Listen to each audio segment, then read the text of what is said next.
দুনিয়ার সব শিক্ষায় শিক্ষিত করে বিদেশ ভ্রমণ করিয়েছেন, বিদেশে পাঠিয়েছেন, তৃপ্তির ঢেকুর তোলেন। এতগুলো সন্তান আমার, একটা কানাডায়, একটা মালয়েশিয়ায়, একটা সিঙ্গাপুর, একটা আমেরিকায়, সবাই ভালো আছে, আমার আর কোনো চিন্তা নাই।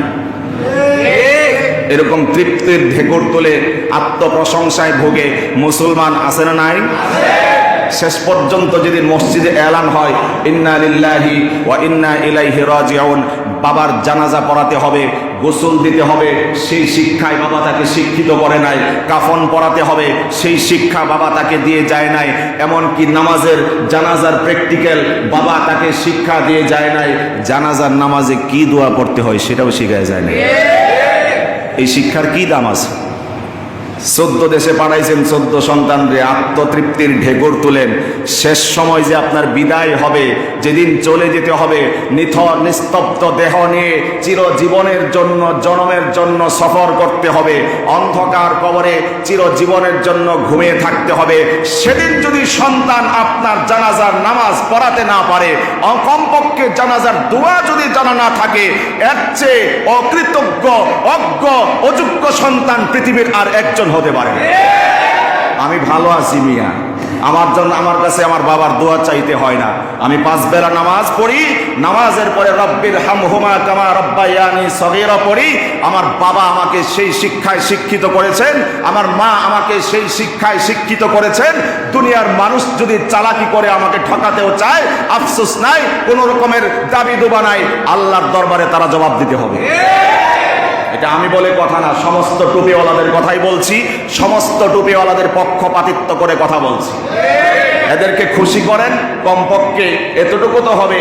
সন্তান অনেকগুলো জন্ম দিয়েছেন, 5 বেলার 1 বেলা মসজিদে আসে না, এমন মুসলমান বাবার সন্তান, প্রাপ্তবয়স্ক সন্তান আছে না নাই? ও রব্বির হামহুমা পড়বে কোন সময়?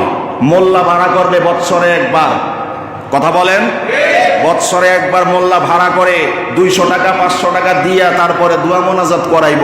কিন্তু কিভাবে দোয়া করতে হয়, কি পড়তে হয়, ইহসানে সওয়াব কিভাবে করতে হয়, এই শিক্ষা তো বাবা দিয়া যায় না।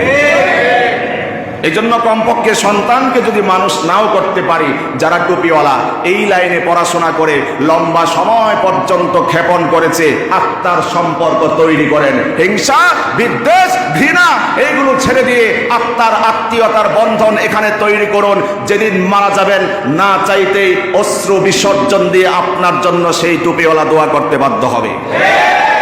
এটা তো হৃদয় মিশ্রিত দোয়া, হৃদয় উচ্চারিত দোয়া, এখান থেকে ফেটে উঠলে দোয়া বের হবে না চাইতেই। যদি এখানে সুসম্পর্ক তৈরি হয়, আর যদি হিংসা, বিদ্বেষ অথবা এর সাথে যদি বিরুদ্ধামূলক আচরণ করা হয়, তৈরি করা হয়, তাহলে যেদিন মারা যাবেন, অনেক হুজুর এমন আছে খুশিতে হাততালি না দিলেও আলহামদুলিল্লাহ পরে, এমন হুজুর সম্পর্কে আমি জানি। এমন জীবন তুমি করিবে গঠন, মরণে হাসিবে তুমি কাঁদিবে ভুবন। এমন জীবন গঠন করুন। শুধুমাত্র কবি নজরুলের সেই মুখনিসৃত বক্তব্য মুখে মুখে নয়, কানে কানে নয়, বাস্তবায়ন করুন। চলে যাবেন, সারা বিশ্ব আপনার জন্য কান্না করবে, হাসতে হাসতে আল্লাহর জান্নাতের মেহমান হয়ে যাবেন। কথা বলতে হবে, ঠিক কিনা?